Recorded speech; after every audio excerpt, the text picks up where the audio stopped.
and welcome to the Sensibly Speaking podcast. This is Chris Shelton, the critical thinker at large, coming at you for show number 149. Only one more show here, and then next week we'll be at 150, a nice round big number. I'm sure we'll do something special for that. Or not.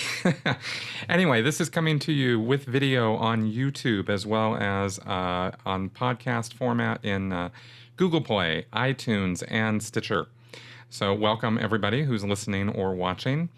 This week I decided that I would tackle Scientology's war with psychiatry. And this was actually prompted by an academic paper that was sent to me by Stephen Kent. He is a professor at the University of Alberta in Canada, and he, back in 2012, put together a paper with a student of his, or a graduate student of his, named Terra Manca, who I have been in touch with. She was happy that I was using this paper to do a podcast on. I invited her onto the show, but we couldn't get her on until later this year. I'm looking forward to that. Also, I met Stephen Kent finally in person at the International Cultic Studies Association conference that I went to last week. And he was a real pleasure to meet in person and interact with. And I've done some private Skyping and emailing with him for quite some time, actually. But he also cannot be on my podcast for a while because he's embroiled in various things of a legal nature. I think he's consulting on some cases or something. Anyway, we'll get him around before too long, but I very much would like to get him on. I have done talks, many videos in the past, a whole series, in fact, you can find on my channel, dissecting and deconstructing some academic papers on the subject of Scientology. And pretty much those papers were what amounted to what I called academic apologism for Scientology. They were really just rehashing Scientology's propaganda materials for the most part. And it was, at best, very lazy academic work, very lazy research, or, at worst, maybe these people were even, somehow paid off or given grant money or given status or somehow given something by the Church of Scientology in order to write papers favorable for it. But I have to be a little careful about accusations in that direction, and I don't mean to tarnish anybody's name unjustly, or but those papers, some of the papers that I've seen academics write, especially in the field of sociology, is where I see them fall down the most on this. When it comes to them writing papers on Scientology, they miss the mark almost 100% of the time. So it was refreshing to get this paper from Stephen Kent, who has been a long time foe of Scientology, I will say, from his position as an academic. He was never a Scientologist, never really, I don't know what his religion is. I have no idea what his personal views are on these things, but he has amassed an amazing library of materials. He showed me some photos when I met him of the amount of material he's put together. It just boxes and boxes and shelves of stuff. Someday I hope to be able to get up to Canada to go through some of that material because it's extensive, and I think it would be well worth my time. So the paper that was written was called A War Over Mental Health Professionalism, Scientology versus Psychiatry. And this was the final version of this came out October 3rd, 2012, and it was written for a journal called Mental Health, Religion, and Culture. And I'm going to quote from the paper throughout my podcast here today, but of course, I, having been a former Scientologist and really steeped in the literature in Scientology about psychiatry, I read some books that the church had put together or that Scientologists independently had written about psychiatry and the dangers of psychiatry, and I took that stuff very seriously. When I was in the church, I thought that Scientology was the one and only and best solution to any mental health troubles or problems that people were having. I thought we'd, had it all figured out, that L. Ron Hubbard nailed it with the theory of the reactive mind and past incidents of stress and trauma and pain and unconsciousness called engrams, and how you could relieve those engrams by a sort of regression therapy of going back in time, casting your mind back to those incidents and talking about them, going through the incident as though you were reliving it over and over and over again. And I thought that that really worked. I thought it was universally workable. And therefore, I thought that we had solved, because Hubbard said we had solved psychosis, we had solved neuroses, we had solved any and all mental illnesses. And because I saw that psychiatry was not exactly lining up all the people who were cured of depression and anxiety and psychosis and schizophrenia and all these terms that I grew up with, I thought, well, they're not curing these guys, so what do they know? So it's pretty easy to justify an opposing position to psychiatry and call psychiatry. When I was in Scientology, I actually used to call psychiatry pseudoscience. And it wasn't, and what we're going to go over here on this podcast is that I wasn't entirely unjustified in doing that. There's some history here, and Kent and Terra Manca go into this pretty objectively in the paper, and I thought it was pretty good. Here was sort of the abstract at the beginning of the paper that they give here, so I'll just quote from this. Over 60 years ago, founder L. Ron Hubbard began what has become Scientology's greatest battle. Scientology emerged from Dianetics, which Hubbard hoped would replace the psychiatric profession. In this article, we discuss how Scientology attempted to position itself as a rival profession to psychiatry and the consequences of those attempts. Scientology's battle with psychiatry gained some success from the social conditions during which it emerged, but it continues in a time that has seen increasing success with various psychiatric treatments. As such, Scientology's direct influence on the psychiatric profession may be difficult to measure, but its actions have coincided with substantial challenges to psychiatry. End quote. So yeah, Hubbard was taking on psychiatry almost from the very beginning, and I have noted in some of my videos in the past that he was merely knocking the competition. But I think there was a little bit more to it than that. And in reading through this paper, there were certainly some evidences of that. But what I mean is that L. Ron Hubbard talked about the horrors of psychiatry and the problems with psychiatry, and some of what he was talking about was absolutely true. But they rejected all of his work.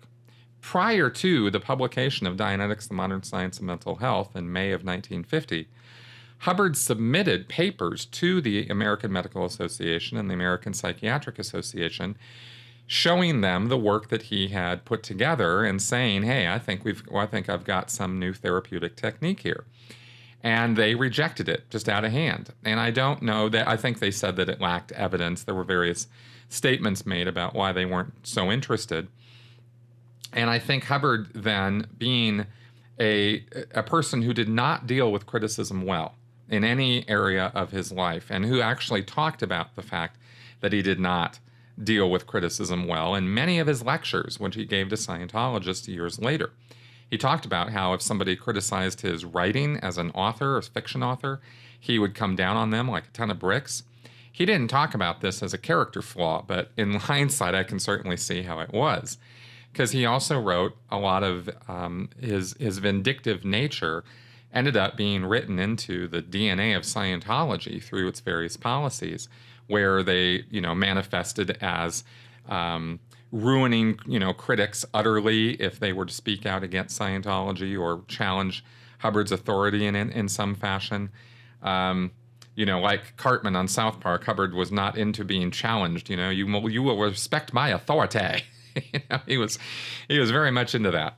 And of course, one of the huge logical fallacies in Scientology that it's all based on is appeal to authority. Hubbard presents himself as this authority figure, which is really an unearned status. Hubbard didn't ever do much of anything to gain any educational background or practice in in putting something together that would be a valid, evidence-based challenge to psychiatry. He merely wrote Dianetics, the Modern Science of Mental Health, which many people have correctly criticized as a bunch of word salad. So anyway, Hubbard knocking the competition and that sort of thing is one aspect of the war against psychiatry, but I think also that it came from his feelings of of rejection before he'd even published Dianetics, and the vindictiveness that he felt, towards medicine and psychiatry specifically as a result of that. Here's another quote about that, actually, from the paper that Kent and Terra Manca wrote. Quote, prior to initiating his war on psychiatry, Hubbard promoted Dianetics to psychiatrists with hopes that Dianetics could supplement or even replace psychiatry's knowledge base. For example, in his 1950 book, Dianetics, The Modern Science of Mental Health, Hubbard marketed unique therapies as solutions to problems that legitimate professions of the early 1950s could not relieve. End quote. And of course, we refer there to psychosomatic illnesses, which Hubbard said comprise something like 75 to 80% of all physical illnesses. I have no idea where he got that statistic from, but that's what he said in Dianetics. He said that with the use of Dianetics, you could relieve cancer, leukemia, bad eyesight, poor memory, that you could actually bring a person up to having eidetic recall, which means full three-dimensional recall of sight, sound, taste, everything that's ever happened to you, a claim that I've never seen manifest in reality. So he made a lot of claims, and he was marketing these claims in his book.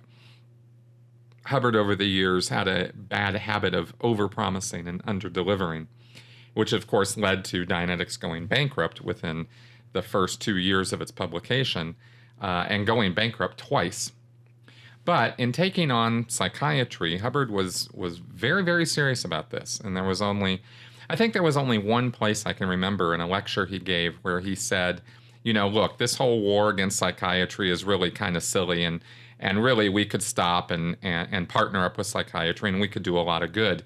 He actually admitted that in a lecture. He didn't say that exactly, but pretty much words to those effect.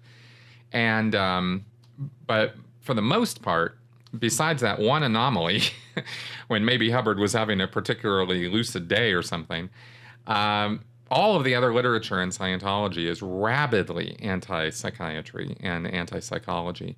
Hubbard, in his early days, was saying that they owed a debt of gratitude to Freud and some of those early practitioners of psychoanalysis and psychotherapy.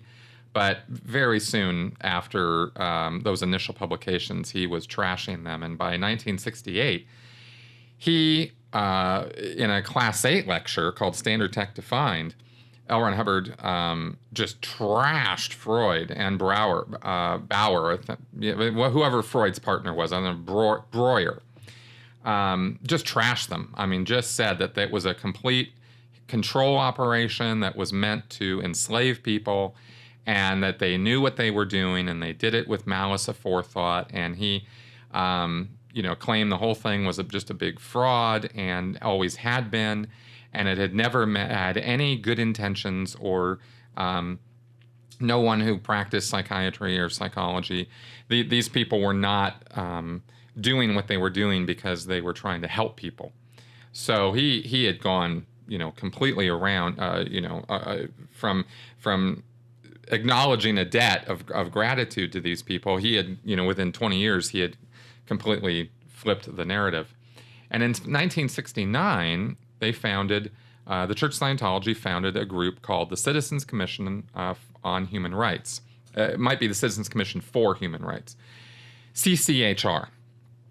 And this was an effort, a premeditated and calculated effort by 1968-69, to literally take over the field of mental health entirely and just eradicate psychiatry and psychology from the books.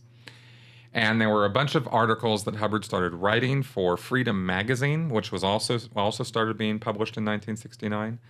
And he was writing about science and technology and how they had been suborned by vested interests, and how psychiatry was used as their mainline technology of control. And this is where I've spoken and made videos on my channel about vast conspiracy theories that Hubbard put together, which involved psychiatry being the strong arm, and how psychiatry was used to silence political dissidents or anyone who disagreed with the mainline party line, activities that these global conspirators were pushing in order to control the world and make, one nation, one world government, all of this classic conspiracy theory rhetoric. So let's go back to how this all started. Hubbard found a willing audience in the 1950s, in the early 1950s, and he spoke dramatically, but actually kind of honestly about the horrors of psychiatry. And I have to give, it pains me to say that Hubbard was speaking sooth about this subject. And maybe I shouldn't say kind of and use these limiting kind of words, because he actually did. He was calling out some of the most horrific practices of psychiatry, and he was right to do so. We'll talk later in the podcast about how Scientology compares with psychiatry, because Hubbard, of course, positioned Dianetics and then Scientology as the solution to this, when in fact they are actually even worse. It would be like, handing somebody who was choking a glass of absinthe or something. Here, drink this. This'll be good. Here, have this hemlock. It'll help you. That's sort of my take on Scientology as an alternative solution to the horrors of psychiatry. So in going through the paper from Kent and Manca, they talk about psychiatry's position in the 1950s when Dianetics came out and what was going on, and some little history on this. So I'm going to quote from their paper. Quote, "When Scientology emerged in the 1950s, psychiatry's public support was dwindling, along with its ability to hold exclusive power. In 1847, the American Medical Association was founded and opened membership to psychiatrists. At that time, psychiatrists refused to join because they received higher status and greater income than medical doctors. This status, however, declined as psychiatric practices raised public controversies. Between World War I and World War II, psychiatry utilized several controversial therapeutic interventions to treat some severe conditions. The most common of these controversial treatments were insulin shock treatment and electroconvulsive shocks in response to severe chronic depression, and prefrontal lobotomy ostensibly as a response to severe behavioral problems. No psychiatrist could explain why the first two of these treatments proved somewhat effective against depression, and contemporary psychiatry still uses electroconvulsive shocks to treat major depression, manic aspects of bipolar disorder, and some instances of acute schizophrenia. Lobotomies, however, caused irreparable brain damage in patients, greatly reducing their quality of life and ability to function. Worldwide, there may have been up to 150,000 lobotomies performed. And during its peak between 1949 and 1952, approximately 5,000 lobotomies were performed each year in the United States. Hubbard's Dianetics came out during this period, and he likely would have heard about or read the 1949 Newsweek article that chronicled the growing opposition to the practice of lobotomies within the psychiatric community. An additional factor that diminished the professional image of psychiatry between the 1940s and 1960s, especially in America, was the widespread use of psychoanalysis. Now, I found this part kind of interesting. Let's continue here with the quote. "Without scientifically based diagnoses, the psychoanalytic focus on talk as treatment destabilized psychiatry's professional and medical status. Even so, psychiatry maintained that it was based in scientific knowledge, and pseudo-scientific psychoanalysis remained a viable subfield within a small number of university departments into the early 1990s. End quote. So Dianetics could not really have been better timed in terms of hitting the public and the public's response to it, which was overwhelmingly positive when it first came out. It was called The Bolt from the Blue and was a runaway bestseller from coast to coast here in the United States. And that best-selling status went over to the UK as well and into Europe, where Hubbard pretty quickly set up offices, I think starting in the UK and then going on I think in 1951 he went on some vacation in Europe and started making overtures to set up offices there. And now, of course, Scientology has churches all throughout Europe and the UK. So there was an effort there to counter Dianetics with, the horrors of psychiatry, and how this sort of do-it-yourself therapy was such a more humane and simple and easy treatment. And of course, like I mentioned before, Hubbard was over-promising, to say the least. So people were very, very avid to get hold of this because they wanted solutions to memory problems and physical problems and psychosomatic illnesses. As time went on, of course, more social groups and social activism started engaging against these barbaric practices that psychiatry was involved in. And I, myself, when I was a Scientologist, very much believed that most of those practices that psychiatry was engaged in during that time were still being continued in one form or another. Hubbard talked for years in his lectures about transorbital leucotomies, calling them ice pick lobotomies, which in essence is what they were, and far from any kind of an effective or humane treatment. So psychiatry definitely has its black marks in its history, and they deserved every bit of social backlash that they got for engaging in those brutal treatments, we'll say, for really, torture and in some cases just outright murder. People, when faced with a long history of psychiatry, you look at the history of it, you look at the mental institutions and houses that people were being put in who had very serious mental issues or psychosis through the 1700s, 1800s, 1900s, and you see, bedlam. You see these places, these asylums where people were put, and they were bad. I mean, there were people there who I think were trying to help people in these bad, sorry mental states, and had no idea what they were doing, and so were experimenting with this and experimenting with that. And I'm certainly not going to be someone who rationalizes some of the brutal and real torture techniques that were used against some of these insane people. It was awful. It was absolutely horrifying, and that is part of psychiatry's actual history. So, as we'll get into, of course, the problem with Scientology, and when I was a Scientologist, I'm just saying as an example, I had a sort of a fixed idea that this was how psychiatry was, is, and always would be.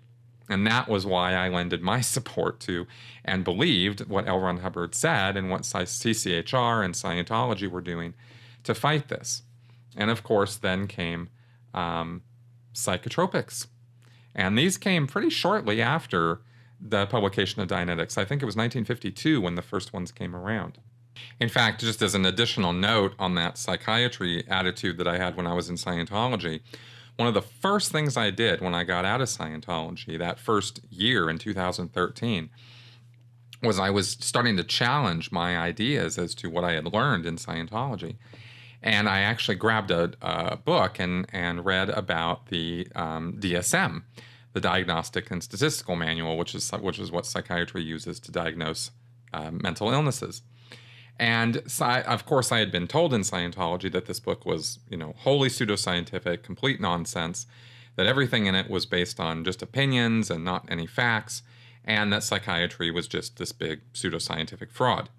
So I thought to myself, I better actually sort this out for myself as to whether psychiatry is good or bad or evil. Is it a black and white thing or what's going on?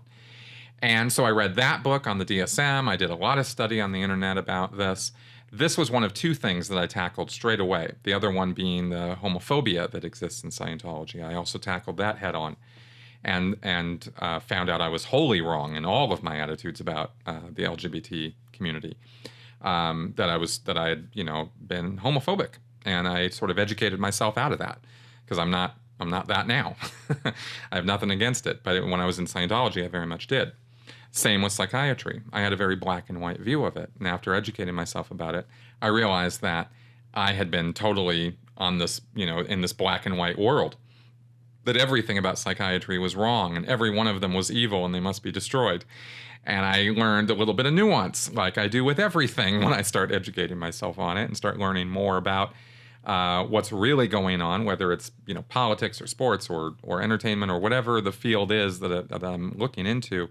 I always find this to be the case, that where you have these black and white memes and ideas, when you do a deep dive and go into what I call three-dimensional thinking about something rather than just two-dimensional surface-level thinking, you find that there's all kinds of good and there's all kinds of bad and there's all kinds of everything in between. And that's really more an accurate reflection of how reality really works. So in the paper here from Kent and Terra Manca, there is a comparison of psychiatry and Scientology. And this was actually pretty illuminating and interesting. So I'm going to quote from this again. Quote, "Precise figures vary among sources that discuss psychiatric treatment successes. The National Alliance on Mental Illness, in 1997, made a comparison between successes in mental health treatment and general medications and provided some basic numbers concerning success rates."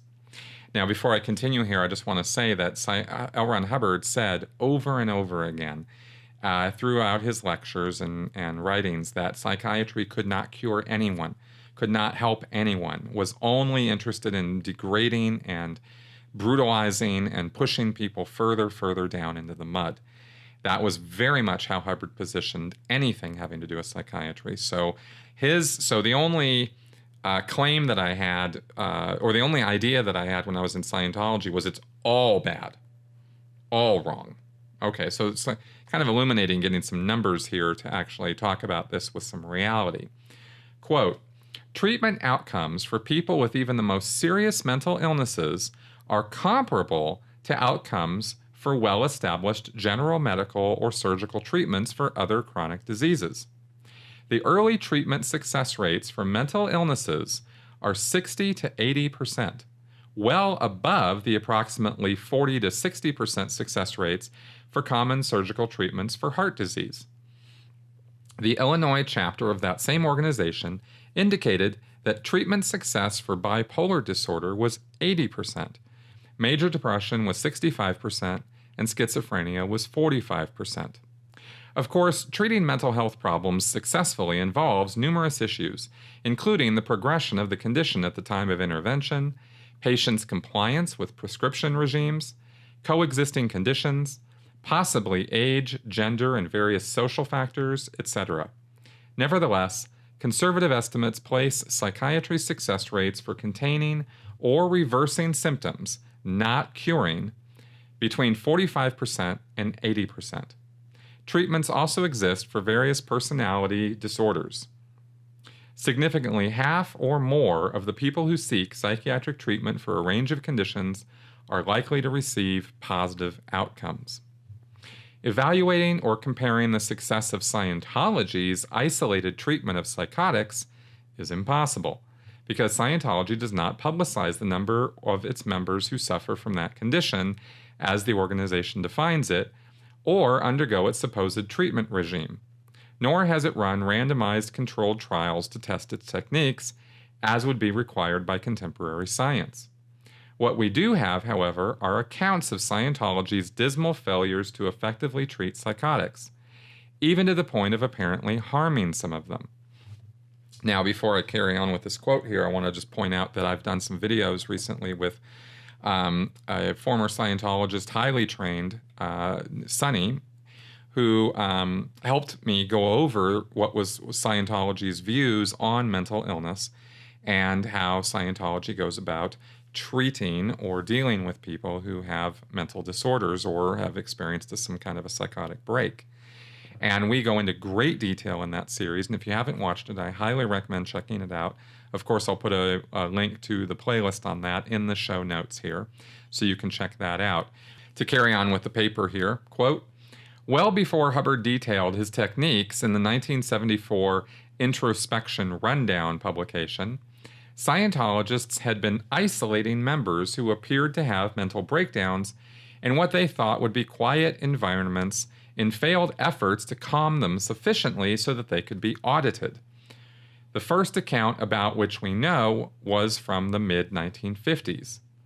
In mid-1955, a person named Estrid Anderson Humphreys received an out-of-court settlement in a lawsuit that she filed against L. Ron Hubbard, the Church of Scientology, the Hubbard Dianetic Research Foundation, the Hubbard Association of Scientologists, and others for $9,000 in damages. She had claimed that her house near Phoenix, Arizona, was extensively damaged by persons, the suit charged, with seriously deranged minds, who were placed there for care and treatment. It charges these deranged persons broke windows, tore out entire window casements, pulled loose electrical fixtures, tore and broke great holes in the walls and ceilings, and broke off doors, screen doors, and cabinets, and did other serious damage. Now, of course, that was in Phoenix, Arizona. This was in mid-1955. Hubbard had set up shop in Phoenix, Arizona in the 1953, that time period, and set up the Church of Scientology there. That was actually where they say Scientology really started, and where he, had been doing a great deal of lecturing and research into exteriorizing people, popping them out of their bodies as a spiritual entity, so that they could see the room and travel around and go tour the sun and the moon and the stars. And literally, these were the kinds of things that they were imagining that they were doing during that time.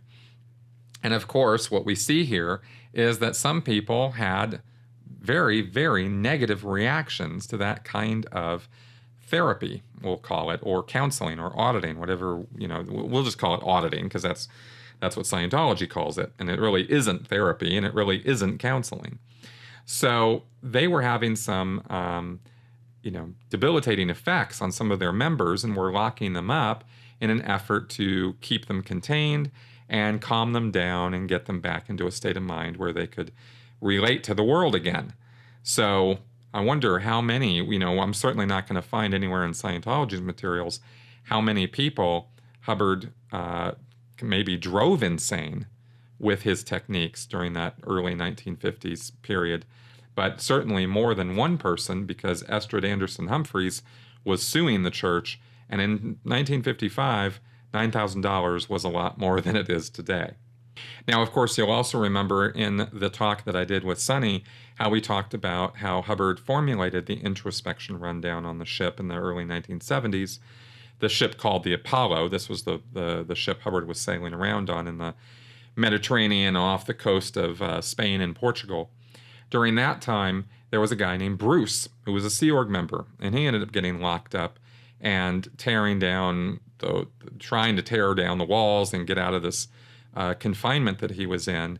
And somehow, through slipping him notes under the door, Hubbard had conversations with this guy, and otherwise he was kept in complete isolation, and he was in a very, very bad way.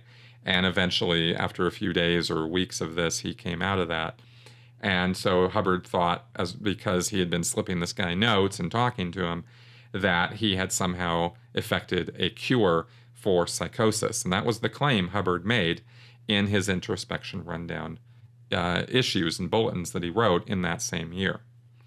To carry on with the paper now, quote, "Similar isolations continued into the 1990s. In 1990, 31-year-old Marianne Conan had Scientology family members lock her up in a cell-like bedroom in a house near Los Angeles. When authorities located her, she was wearing a shirt and pants but no shoes, her legs were bruised, and scratches covered her wrists and neck, but she was otherwise uninjured. Press accounts strongly suggested that her family had placed her on the introspection rundown. In 1994, the British newspaper The Independent ran a detailed account about Scientologists whom the organization had put into isolation. After one German man lost control and started screaming in 1991, Scientologists put him in an isolated room and locked him up for 2 weeks before sending him back to Germany. During that time, he was incontinent, and his custodians only tried communicating with him through writing so as not to have sound upset him." Remember what we were talking about with Bruce on the ship. Another German was put in isolation in 1993, but she eventually escaped and police sent her back home. After treating a number of persons who had either been in isolation or had guarded isolated Scientologists, British psychiatrist Betty Tilden indicated, quote, "They come out of it suffering from something very similar to post-traumatic stress disorder, the prisoner syndrome. There is hyperarousal, flashbacks, fear, and obsessions. It is very nasty." So, end quote on that. And that came from that paper. And of course, we then go in time here through the 1990s. We then end up with Lisa McPherson in 1995-96 time period at Flag in Florida, where I think maybe these Germans might have been isolated as well if they weren't isolated at some facility in Europe. So this introspection rundown has been something Scientologists have been using for quite some time in order to treat people who have psychotic breaks, most likely because of Scientology.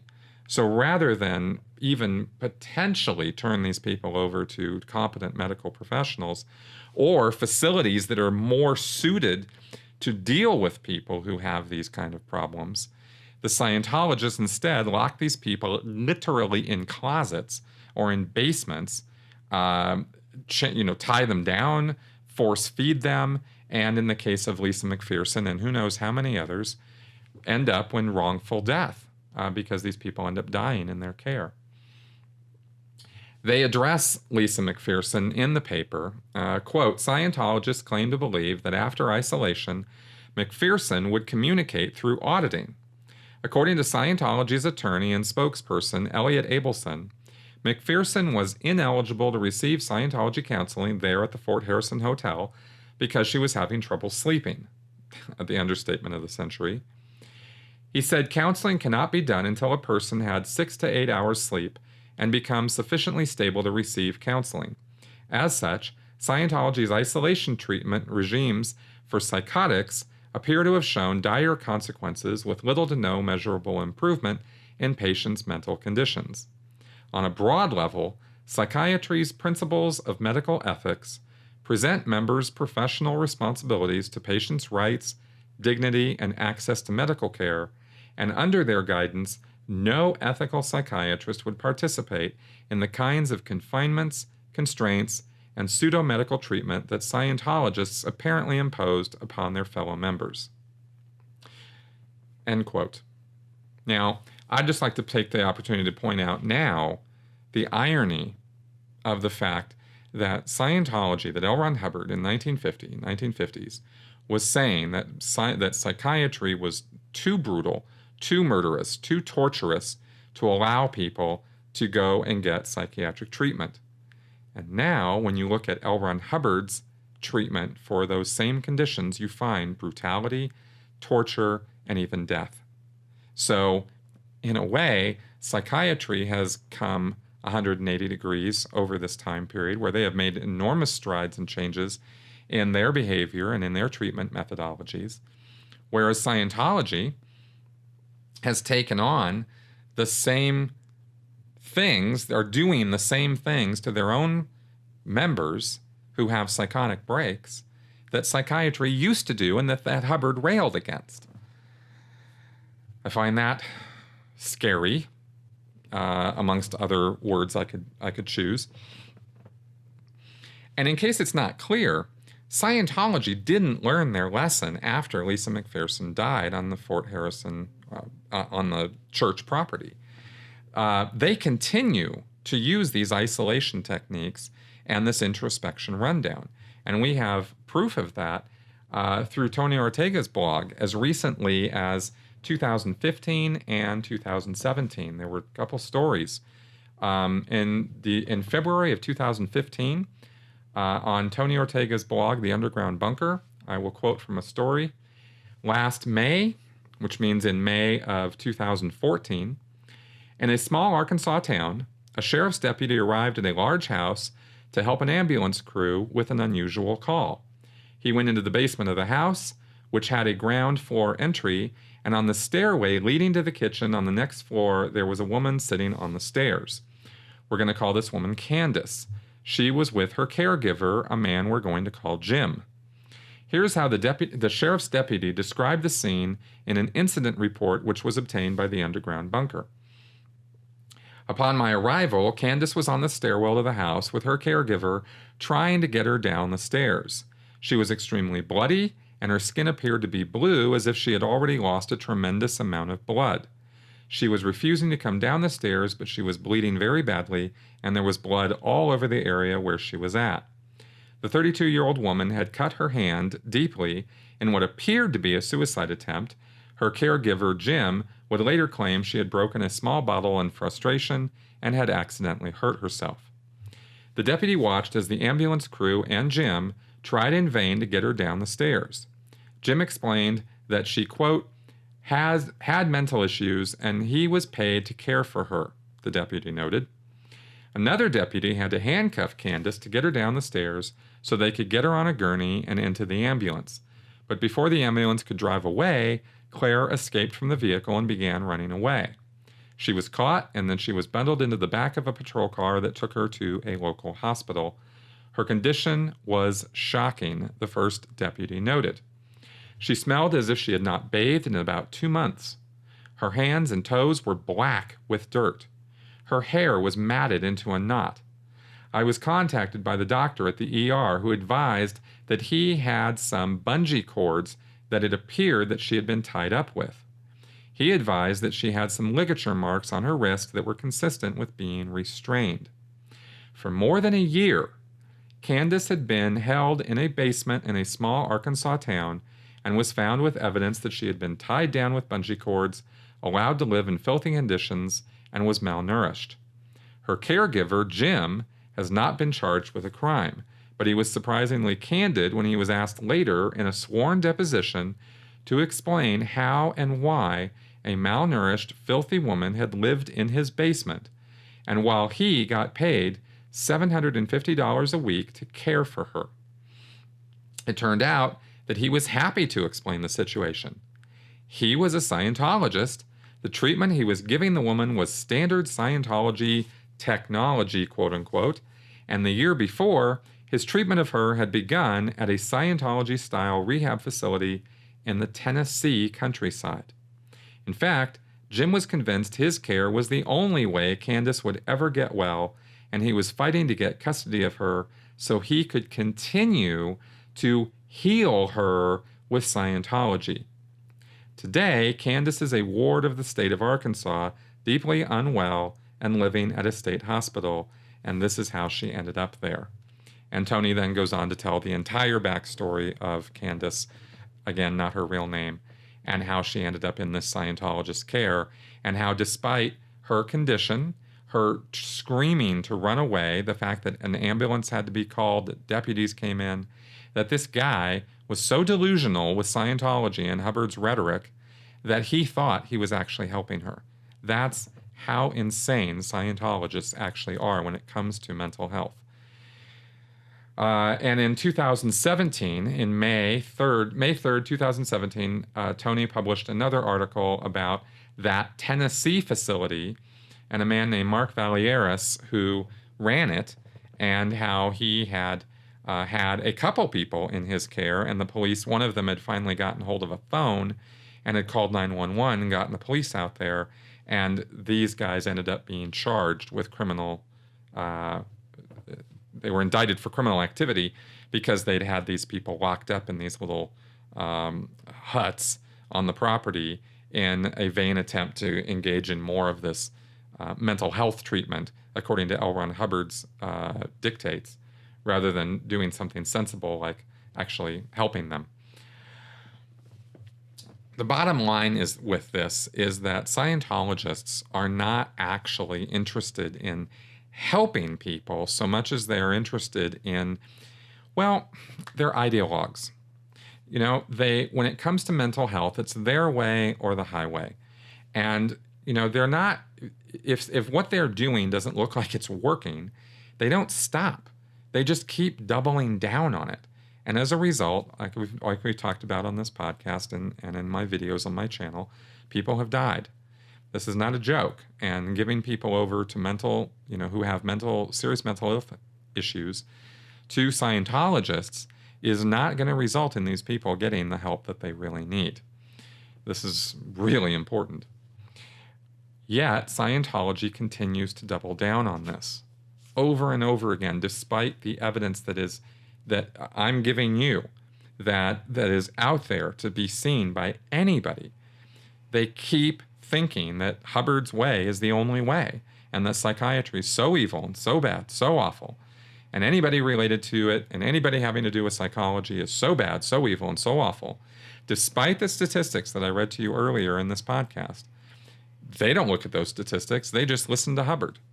And this is what destructive cult thinking does to you. Now, in the paper, there was one last mention made of something here, which I'll go over, which has to do with where things stand now with Scientology and with CCHR. Quote, Scientology announced the opening of a national office in Washington, D.C., ostensibly to, quote, coordinate its many social and humanitarian initiatives on a national and international level, end quote, but also, presumably, to lobby government officials on issues related to Scientology's interests. Two of the dignitaries who spoke complimented Scientology on previous lobbying efforts. One of the programs that it hoped to strengthen was the Scientology Volunteer Ministers, the world's largest independent relief force providing emergency response at major disaster sites for more than a decade, according to Scientology. Unstated, of course, is the goal of the volunteer ministers to eliminate the role of psychiatry and mental health professionals at those sites. Consequently, the United States now has a federally tax-exempt organization, inclusively called the Church of Scientology, using taxpayers' money in the nation's capital to lobby officials and agencies about the destruction of psychiatric practices. That's where we've come to now. And that office in D.C. is just going gangbusters because these full-time Scientologists, and in these offices, they're manned by Sea Org members who are 24/7. These people have nothing to do all day but forward Scientology's agenda and try to lobby government officials. So this is a full-time activity for them. And they are pushing this kind of treatment that Scientology engages in, and they call it humanitarian. And they call psychiatry the butchers. Well, psychiatry, as we've gone over, certainly has a history of that, but psychiatry has changed. Psychiatry has evolved. Psychiatry is not what it was in 1950.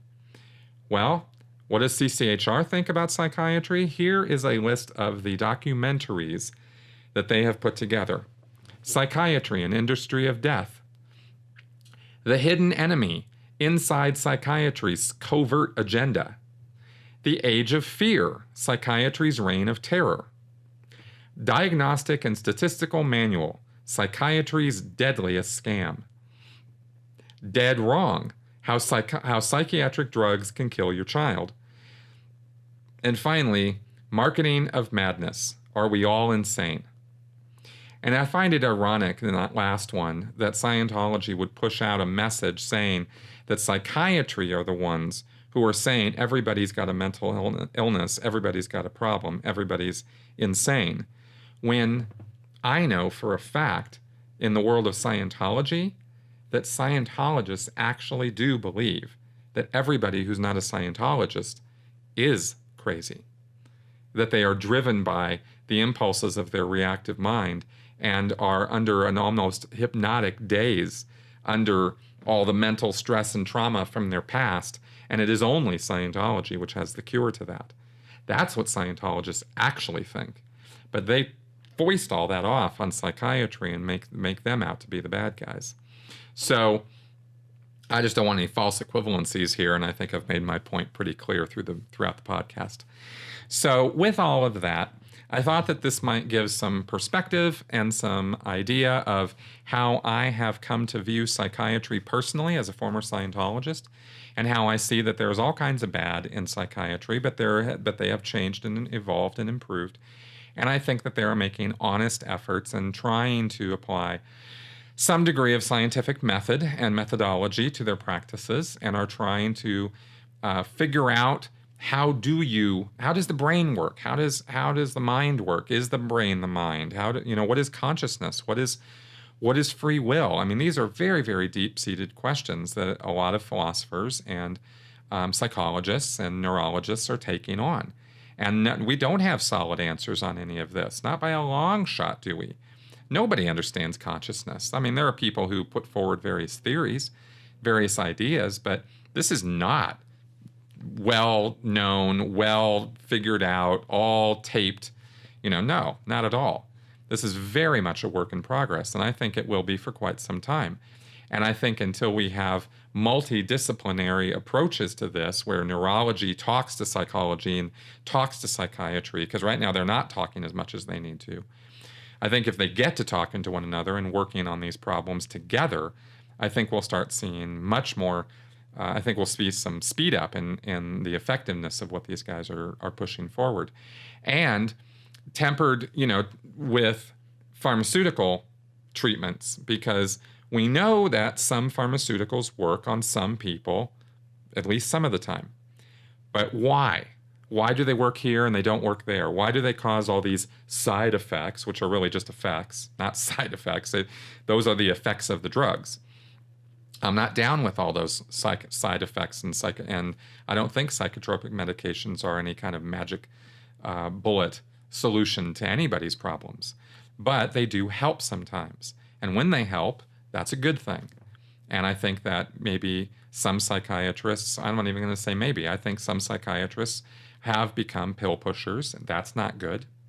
That's not practicing good medicine. That's not treating the person in front of you. That's treating your patients as an assembly line activity. And that's no good. I'm not going to support that kind of psychiatry. But where people are making honest efforts to really try to dig in through talk therapy, pharmaceutical use, group therapy, social therapy. I mean, there's lots of ways that you can approach people and help them out. And I think that we're still in the middle of figuring all this stuff out. And I think the more we acknowledge that and just kind of roll with what's going on and keep our eyes open and figure out as best we can how to help people out who are having rough times, I think the degree we do all those things will move the ball forward, and we'll get some positive things going. Scientology can't do any of that. All they can do is stick with Hubbard's words, and Hubbard's words, we know, don't cure people and don't help people with mental illnesses. So, thanks very much for coming around and listening or watching this week. I appreciate your time and attention. If you like my channel and what I'm doing here, consider supporting me through Patreon. The link is below in the show notes. It is patreon.com/Chris Shelton, or throwing some love my way through PayPal or other donation services. You guys and your support is what keeps my show going and keeps my channel going. Thanks a lot, and I'll see you guys next week. Bye-bye.